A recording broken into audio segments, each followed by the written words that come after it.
السلام علیکم۔ وہ سردیوں کی ایک یخ بستہ رات تھی۔ جب وہ کافی شاپ سے باہر نکلا تو ٹھنڈی ہوا نے شاندار استقبال کیا۔ گو کہ اس نے موٹے گرم کپڑے، سویٹر، جیکٹ اور ٹوپی سے اپنے آپ کو مکمل طور پر ڈھانپ رکھا تھا۔ گرما گرم کافی کی گرمائش وجود میں رچی بسی ہوئی تھی، مگر رات کے آخری پہر کی ٹھنڈک نے اسے کپ کپانے پر مجبور کر دیا۔ اس کے منہ سے نکلتا سانس باہر آتے ہی دھوئیں کے مرگولے کی شکل اختیار کر لیتا۔ اس نے خود کو گرم چادر سے لپیٹا اور جلدی سے اپنی گاڑی میں جا گھسا۔ گاڑی کو سٹارٹ کیا اور سردی سے بچنے کے لیے فوری طور پر ہیٹر آن کر دیا۔ گاڑی میں بیٹھتے ہی وہ جہاں یخ بستہ ہوا کے تیز جھونکوں سے محفوظ رہا، وہاں پر ہیٹر سے نکلتی حرارت سے اس کی جان میں جان آئی۔ وہ آہستگی سے گاڑی چلاتا اپنے گھر کی طرف بڑھ رہا تھا۔ آدھے گھنٹے کی ڈرائیو کے بعد وہ اپنے گھر کے قریب پہنچ چکا تھا۔ وہ شاہراہ سے گاڑی اتار کر جیسے ہی محلے میں داخل ہوا تو ایک باریک شخص اسے تیزی سے چلتا نظر آیا۔ اس نے معمولی سے کپڑے زیب تن کیے ہوئے تھے اور ایک پرانے سے رومال سے وجود کا محض اوپری حصہ ہی ڈھانپ رکھا تھا، جو کہ غضب کی سردی سے بچنے کے لیے بالکل ناکافی تھا۔ یہ شخص رات کے اس وقت خون جما دینے والی سردی میں تیزی سے کہاں جا رہا ہے؟ گرم گاڑی میں بیٹھے ہوئے اس کی حالت دیکھ کر اسے ایک جھرجھری آ گئی۔ اس نے گاڑی گلی کی نکڑ پر روکی اور اس کی موٹی موٹی آنکھیں اس باریک شخص کا تعاقب کرنے لگیں۔ اس کا تجسس عروج پر تھا۔ وہ پریشان تھا کہ اس وقت جب ساری دنیا گرم لحاف میں گھسے گہری نیند کے مزے لے رہی ہے، یہ اکیلا شخص کس مجبوری کے تحت اپنا گرم بستر چھوڑ کر کہاں جا رہا ہے؟ وہ نظروں سے اوجھل ہوا تو یہ شخص اچانک باہر نکلا اور اس کے پیچھے دوڑ پڑا۔ وہ اس کا تعاقب کرتے ہوئے جلدی سے اس کے قریب پہنچ گیا اور دیوار کی اوٹ میں سے دیکھنے لگا۔ وہ باریک شخص ایک بڑی سی خوبصورت عمارت کے پاس پہنچ کر رک گیا۔ اس نے جیب سے چابی نکالی اور مین گیٹ کھول کر اندر داخل ہو گیا۔ وہ گاڑی والا شخص بھی آگے بڑھ آیا اور یہ دیکھ کر حیران رہ گیا کہ عمارت کوئی دفتر یا گھر نہ تھی بلکہ مسجد تھی۔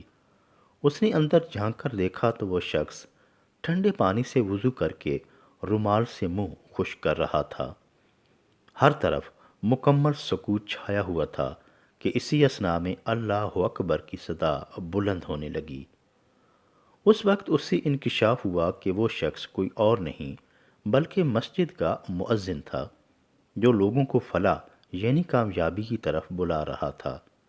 اذان کی صدا بلند ہوتی گئی اور پھر جب مؤذن پکارا الصلاۃ خیر من النوم، یعنی نماز نیند سے بہتر ہے، تو یہ سن کر اس گاڑی والے شخص کی آنکھوں سے آنسو چھلک پڑے۔ یوں تو اذان کی آواز کئی بار سنی تھی، مگر آج پہلی بار اس نے مؤذن کو اذان دیتے دیکھا تھا۔ لائیو اذان کا بھی اپنا ہی لطف اور سرور تھا۔ وہ مکمل توجہ کے ساتھ اذان کے الفاظ سن رہا تھا۔ آج اس کی کیفیت بدل رہی تھی۔ اذان ختم ہوئی تو وہ آنکھیں بند کیے غور و فکر میں ڈوب گیا۔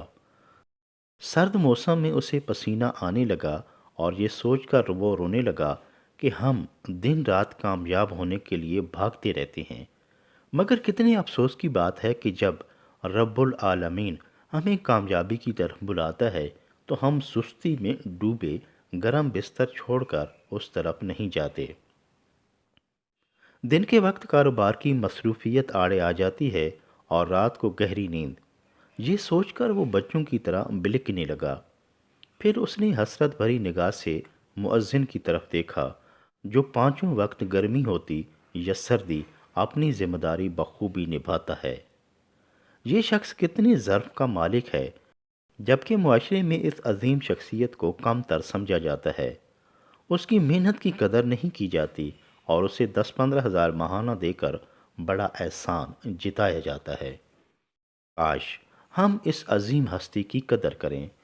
وہ ہمیں اللہ کے گھر یعنی مسجد میں اس ذات کبریا کی عبادت کی طرف بلاتا ہے۔